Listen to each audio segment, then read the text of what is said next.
Welcome to the presidency of Andrew Jackson, March 4th, 1829 to March 4th, 1837. Jackson's childhood begins during the American Revolution.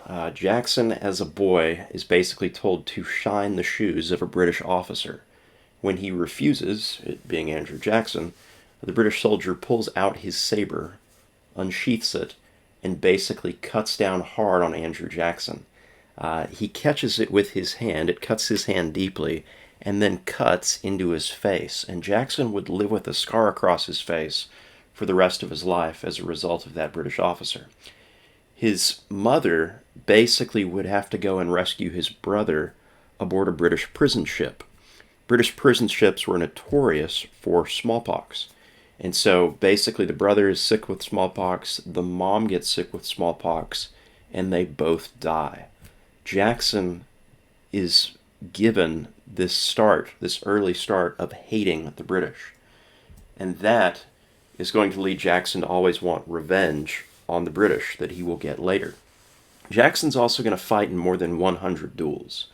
He also fights the famous duelist Charles Dickinson and kills him.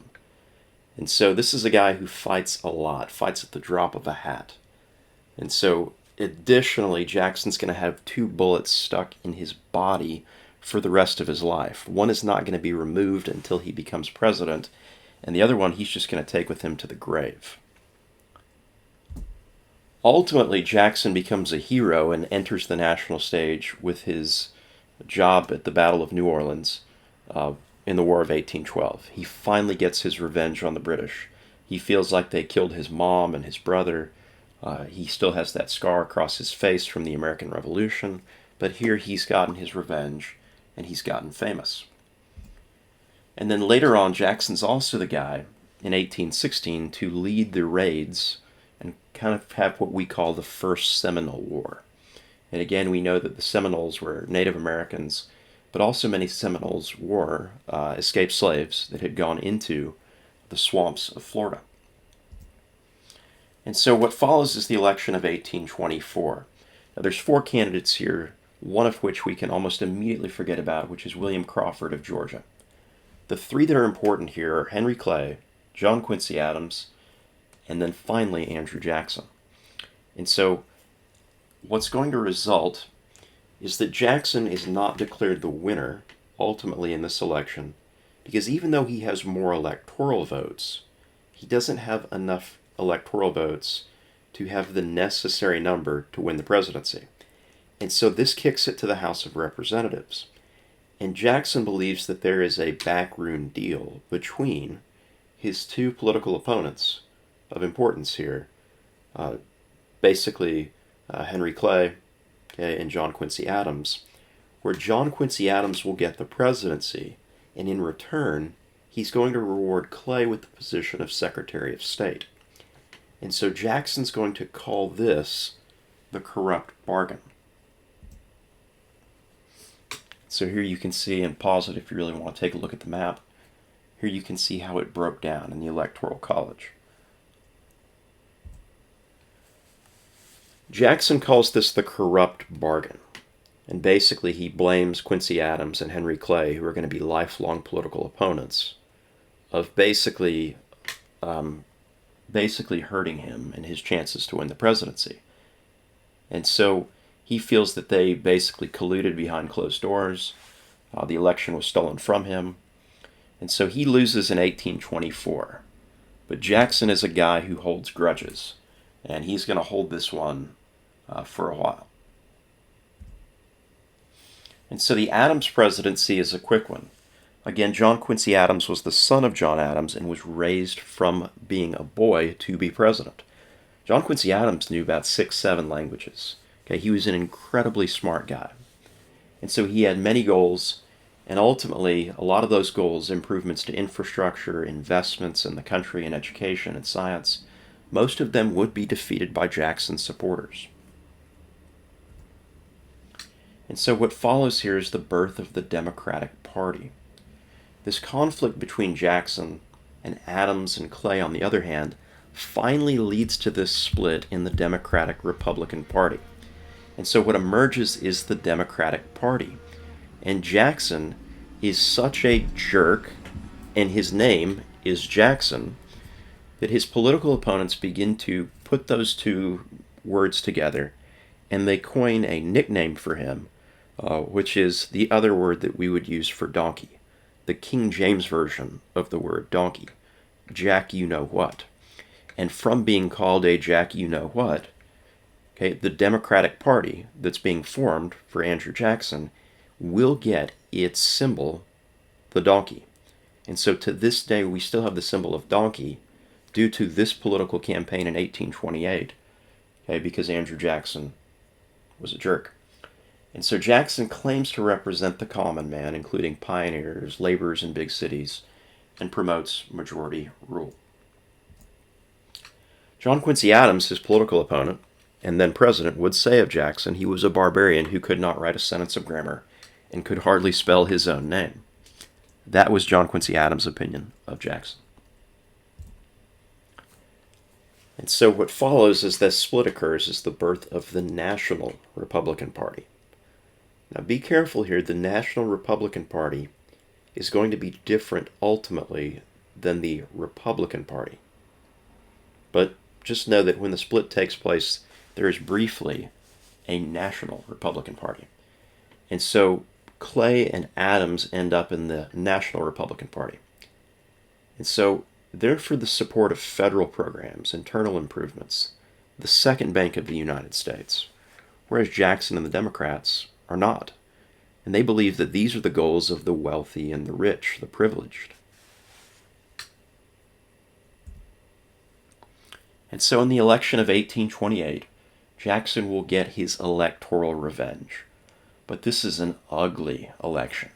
Jackson is bitter over his loss in 1824. And so during this time, you have expanded suffrage, voting rights. And Jackson is ultimately going to win. They've basically removed the property qualifications for white men across the country. And so now all of a sudden you don't have to own property in order to vote. And this means that a lot more men are capable of voting in this election. And that really favors Jackson. So Jackson wins in 1828, but the election is ugly. And they go after each other's wives. It's bad. And so one of the big problems, okay, is that they're going to go after Rachel Jackson, Andrew Jackson's wife. Rachel Jackson had been previously married, but she had never got the paperwork to prove that essentially she had broken the marriage. It was a divorce, that she had broken the marriage with the previous husband. As a result, she was essentially legally, on paper, married to two men. And so this would be what we would call bigamy. And so the political opponents used that throughout the election, and Jackson's wife is going to die not long after Jackson wins the presidency. So by the time that Jackson takes office, Rachel Jackson has died of a heart attack. And Jackson himself will blame her death on his political opponents. And he says, "May God Almighty forgive her murderers. I never can." And again, we know that Jackson is a guy who holds grudges. So when Jackson takes office, his inauguration, there is a large crowd that shows up. And Jackson, being a man of the people, invites them all to the White House after his inaugural speech. There has never been a crowd this loud, and guess what? Everybody shows up. There's alcohol being served. It's a crazy scene, and Jackson himself has to flee the White House. He literally lifts a window and sneaks out of a window because the crowd is so loud. They're breaking china, they're breaking glasses, they're spilling things all over the White House. Jackson's kicked out, and he goes back to the hotel, and he goes to sleep at the hotel. And the crowd is so wild that they eventually have to take the alcohol out to the White House lawn, and that is the only thing that pulls the crowd out of the White House. What follows is that Jackson basically coins this quote, "To the victors go the spoils." Jackson's the victor, he's won. And what Jackson believes is that there's all this corruption in government, and these people who work in the government, well, they're really not there to help the people. And so Jackson is going to reward people who are kind of his friends, his supporters. And so he gives these people positions in the government of authority of decision making, and they're not necessarily qualified people. And so this is what we call the spoils system, and it angers his political opponents. And then what follows is we have a banking crisis. Jackson believed the Second Bank of the United States was corrupt and had too much power. Jackson had stated that the bank was trying to kill him and he must kill it first. And so basically Jackson is going to work to have the money withdrawn from the bank and the charter non-renewed. And so he basically pulls all power from it, makes sure that it's not renewed, because he believes this is a tool of the wealthy that is ultimately hurting the country and the common man. And so that banking crisis will end up triggering a national economic depression that lasts 5 years. It's one of the contributing factors. And so we then move on to the next crisis of his administration, which is the nullification crisis. And so here we have a tariff. Tariffs were intended to protect northern industry, but southern states were actually hurt by these tariffs. South Carolina says this tariff is unconstitutional according to the 10th Amendment. And then they basically declare the South Carolina Ordinance of Nullification, essentially stating that we're going to ignore this federal law. And so they're saying we can nullify it, we can cancel out a federal law as a state. Imagine if a state can cancel out any federal law that it chooses. And so this is kind of what South Carolina believes it has the right to do. And South Carolina begins to threaten the action of secession. Secession meaning to leave. And so John C. Calhoun, who you see over here, the young version on the left and the older version in the middle, he did not age well. John C. Calhoun is the vice president of Andrew Jackson, and he is the guy who's championing the tariff.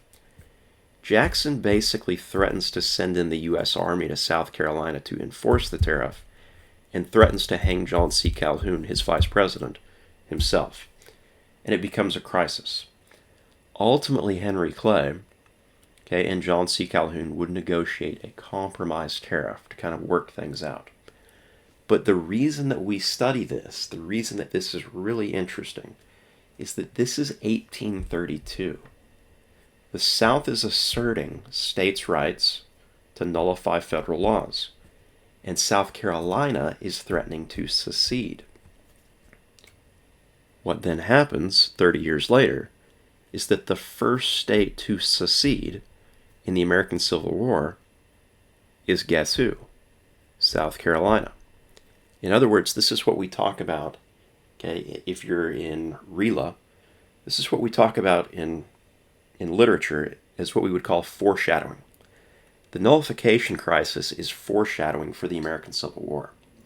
It's foreshadowing for the idea that this idea of states' rights, this idea of nullification, it's not going away, and in fact it's a problem that we're going to see again 30 years later. And so again we have some political cartoons to that effect. Again, people who believe that the federal governments had power over the state governments, and people who believe that the state governments had these rights against the federal government. Okay, another political cartoon that was more from the time, again shows, General Andrew Jackson having to kind of pardon John C. Calhoun and let him kind of off the hook ultimately. And then again over here we see the American Civil War, again with this kind of the federal government versus the states. And so looking back on the Jackson presidency, it was an eventful one. One of the things that Jackson did survive was the first presidential assassination attempt in 1835. A guy pulls out, named Richard Lawrence, he pulls out 2 pistols, and he tries to fire both at Andrew Jackson. He is point blank on Andrew Jackson. Not one, but 2 pistols both misfire. They do not fire. We look at this as being about a 1 in 100,000 chance that this happens. Now, when we look at it, we believe that the day was very humid. That affected the gunpowder, and it basically caused the misfire. But when both pistols misfire at point blank, on Andrew Jackson pulls out his cane and beats this guy, this attempted assassin, named Richard Lawrence, nearly to death with his cane before the people at the funeral that he's attending pull Andrew Jackson off of him.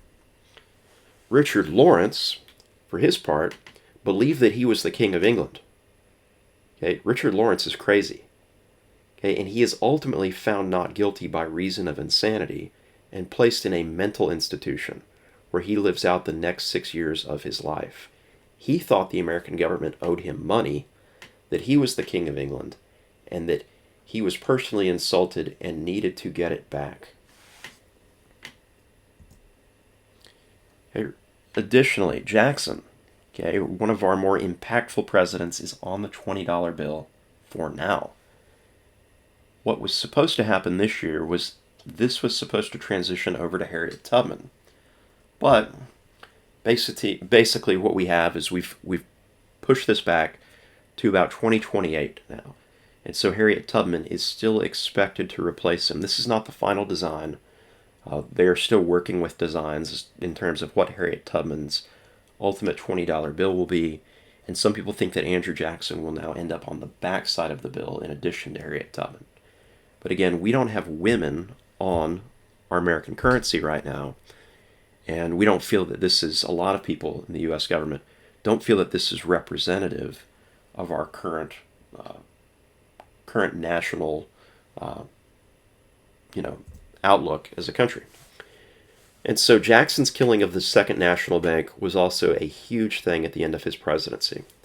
Again, we know that this bank, which sits kind of dormant and dead there in Philadelphia, was one of the causes of the Panic of 1837. There were several causes, but this seemed to have possibly kind of really kicked this thing into high gear. The way it made it more difficult for them to lend. And so this essentially helped cause a 5-year economic depression. And then the Trail of Tears we're going to deal with later on in a subsequent video that we'll get to. Jackson had some deathbed regrets. On his deathbed, they asked him, is there anything that you left open, unended? Do you have any regrets? And he said, I regret that I didn't shoot Henry Clay and that I didn't hang John C. Calhoun. This is typical Jackson. And at his funeral, June 10th, 1845, his African gray parrot named Pole, was removed from the funeral for swearing so loudly that it disturbed the attendees. This was Andrew Jackson.